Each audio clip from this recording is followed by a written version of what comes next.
Bismillahirrahmanirrahim. Polynomial function. A polynomial in x is an expression of the form an xn plus an minus 1 xn minus 1 plus a1x plus a not. ठीक है, ये सारा dash dash दरमियान में, इसका मतलब इसी टाइप से सारे दरमियान में आते जाएंगे। n है, n-1 है, फिर n-2 वाली टर्म, फिर n-3 वाली करते करते जहाँ पे x की पावर जस्ट 1 रह जाएगी, यहाँ पे x की पावर 0 है। ठीक है, ये साथ में A N is not equal to zero, यानी ये जो फर्स्ट वाला इसका कोफिशिएंट लिखा हुआ है कि ये ज़ीरो ना हो, तो फिर हम इसको एन डिग्री का पोलिनोमियल कहेंगे। ठीक है, मैं भी आपको इसको एग्जांपल के साथ एक्सप्लेन कर देती हूँ। Where n is a non negative integer and the coefficient a n minus one, so on a one a naught are real numbers. ठीक है, अब पोलिनोमियल जिसको आप छोटी क्लासेस में या जो उर्दू मीडियम से बच्चे पढ़े हैं, कसीर रकमी ही है। ठीक है, कसीर रकमी का उर्दू में पोलिनोमियल यानी कि ऐसा एक्सप्रेशन जिसमें ज़्यादा टर्म हो, कसीर रकमी, ज़्यादा रकमों वाली। ठीक है, ये वर्ड इसका मीनिंग है। लेकिन अब वैसे इसमें एक टर्म वाला भी पोलिनोमियल हो सकता है, दो वाला, तीन वाला, चार वाला।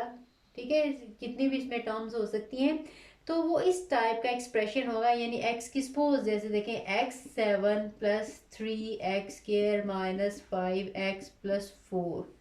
ठीक है, ये x की पार्ट जो है वो कम होती जाएगी, इसमें से कोई टर्म मिसिंग, जैसे मैंने x7 के बाद x² लगा लिया, इसमें x6 वाली टर्म नहीं है, इसमें x5 वाली टर्म नहीं है, x4 वाली टर्म नहीं है। ठीक है, अंदर से टर्म मिसिंग भी हो सकती है। अब लेकिन ये जो सबसे बड़ी पावर, जैसे इसमें ए एन था, इसका कोफिशिएंट 1 है। अगर इसका, तो ये जो पोलिनोमियल है इसकी डिग्री, इसको हम, ये सबसे बड़ी ये जो पावर है फर्स्ट वन जो इसकी मैक्सिमम डिग्री है, ये पावर है, इसको हम डिग्री कहते हैं पोलिनोमियल की। ठीक है, इसका कोफिशिएंट जो है वो 1 है। इसका कोफिशिएंट अगर 0 हो जाएगा तो जाहिर है फिर ये 7th डिग्री का पोलिनोमियल तो नहीं रहेगा ना, क्योंकि 0 को x7 के साथ मल्टीप्लाई करेंगे तो ये हमारे पास टर्म ही एलिमिनेट हो जाएगी, फिर ये हमारे पास जो है वो पोलिनोमियल रह जाएगा। तो अब देखें, ये सेकंड डिग्री से स्टार्ट हो रहा है। ठीक है, इसीलिए कहा हुआ है A N is not zero, क्योंकि ये nth एन डिग्री वाले पोलिनोमियल को डिफाइन किया गया है, जिसमें x की पावर n से ये स्टार्ट हो रहा है। दरमियान वालों में से कोई भी टर्म मिसिंग हो सकती है, इसमें कांस्टेंट टर्म ना हो, x वाली टर्म ना हो, x² वाली टर्म ना हो, लेकिन जो सबसे बड़ी इसकी पावर वाली टर्म है, जो सबसे बड़ी इसकी पावर है उसमें, वो उसकी डिग्री कहलाती है।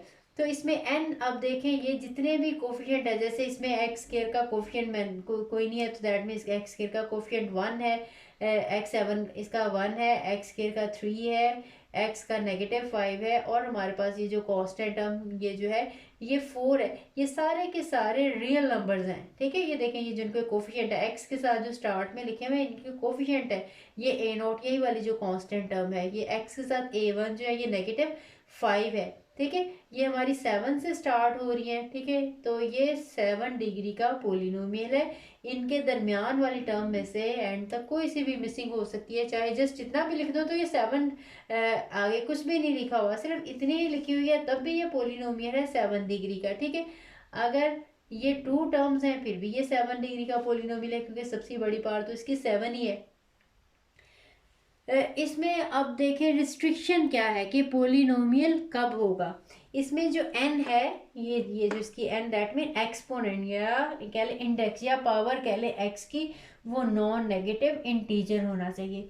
यानी इसकी जितने भी x हैं यहाँ पे, इन सब की जो पावर है, इन सब का जो एक्सपोनेंट है, वो हमारे पास नॉन नेगेटिव इंटीजर होना चाहिए। नॉन नेगेटिव का मतलब है नेगेटिव नहीं होना चाहिए। अगर सपोज ए की भी पावर नेगेटिव यहाँ पे आ गई तो भी ये पोलिनोमियल नहीं रहा। ठीक है, या अगर पावर नेगेटिव नहीं है तो फिर इसकी पावर इंटीजर भी होनी ज़रूरी है। अगर इंटीजर नहीं है तो तब भी लाजमी बात है कि ये पोलिनोमियल नहीं रहेगा। इंटीजर जो है इनमें फ्रैक्शन नहीं होते, इंटीजर्स कहते हैं, इसको हम जी के साथ डिनोट करते हैं। ये है 0 1 2 3 सो ऑन, और इस तरह से -1 -2 -3 एंड सो ऑन। इस सेट को कंबाइनली हम इस तरह से भी लिख लेते हैं, 0 +- 1 +- 2 +-3 एंड सो ऑन।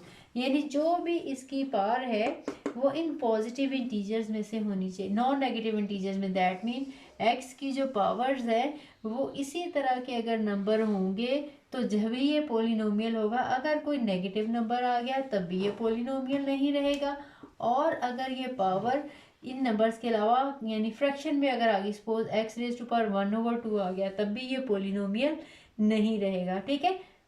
या इस तरह से 1/2 लिख लिया जाए, या एक्स का स्क्वायर रूट लिख लिया जाए, या एक्स का क्यूब रूट लिख लिया जाए, कहीं भी इस टाइप का अगर एक्सप्रेशन आ जाएगा या कोई सी भी एक टर्म में भी इनमें से या पावर फ्रैक्शन में आ गई या पावर नेगेटिव आ गई तो तब हम कहेंगे कि ये पोलिनोमियल फंक्शन नहीं है, ठीक है। ये हम एक वेरिएबल भी पढ़े, इसी तरह से अगर ज़्यादा वेरिएबल भी हों तो तब भी हर वेरिएबल की जो डिग्री है वो नॉन नेगेटिव इंटीजर ही होनी चाहिए। जैसे अगर देखें ऐसे लिखा है x+1/x, तो ये भी पोलिनोमियल फंक्शन नहीं है, because this is equal to x plus x raise to power -1, ठीक है। ऊपर आएगा, ये देखें इसकी पावर नेगेटिव होगी तो ये पोलिनोमियल नहीं रहा। अब अगर x प्लस एक्स का स्क्वायर रूट लिखा है तब भी ये पोलिनोमियल नहीं रहा, क्योंकि इसमें x की पावर जो है वो 1/2 है, ठीक है। x की जस्ट आपने पावर देखनी है, अगर साथ में इसका कोफिशिएंट किसी भी टाइप का हो सकता है -1/2 x और +√3 एक्स स्क्वायर इस टाइप का लिखा है। अब देखें इसमें इसका कोफिशिएंट जो है वो 1/2 है, या इसका कोफिशिएंट √3 है, लेकिन इसमें जो x की पावर है वो 2 या 1 है, तो अब ये जो होगा ये पोलिनोमियल ही होगा, ठीक है। आपने जब भी किसी एक्सप्रेशन को चेक करना है तो आपने उसमें जितने वेरिएबल्स हैं उनके एक्सपोनेंट्स को चेक करना है कि क्या ये नॉन नेगेटिव इंटीजर्स हैं, सारे के सारे। अगर उसमें जितने भी एक्सपोनेंट्स हैं एक्स के वो अगर नॉन नेगेटिव इंटीजर होंगे तब हम कहेंगे कि ये फंक्शन जो है पोलिनोमियल फंक्शन है। अब देखें जब हम डिवीजन करते हैं पोलिनोमियल फंक्शन में तो हम इनमें किस तरह से, बिल्कुल आम जैसे, पहले मैं आपको नंबर्स की एग्जांपल दे देती हूँ। सपोज 7 है, इसको हम 2 से डिवाइड करें तो 2 3 आर 6 और हमारे पास यहाँ पे 1 जो है वो रिमाइंडर बचता है। पहले तो आपको पता होना चाहिए इसमें से इसको क्या कहते हैं, इसको क्या कहते हैं, इसको क्या कहते हैं, या इसको क्या कहते हैं। इन नंबर्स में बता देती हूँ, बिल्कुल यही जो है वो चीज़ वो पोलिनोमियल फंक्शन में आएगी, ठीक है। अब देखिए अगर हम इस 7 को लिखना चाहें तो हम 7 को लिखेंगे इन दोनों की प्रोडक्ट +1, ये जो 7 नंबर है that one is equal to the product of 2 and 3 plus 1, 2 3 are 6, 6 plus 1 7। अब ये जो नंबर है जिसको डिवाइड किया जा रहा है दैट इज कॉल्ड डिवाइडेंड,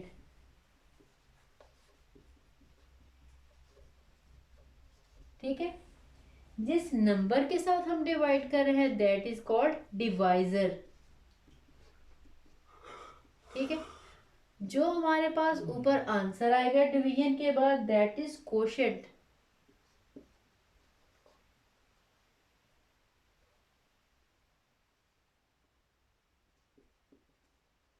ठीक है। और अगर एंड पे कुछ बच गया that is reminder.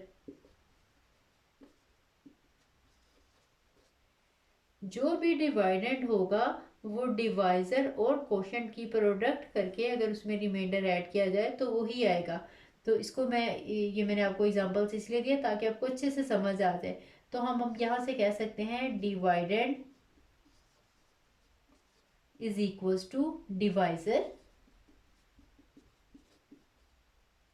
Into quotient plus remainder, ठीक है।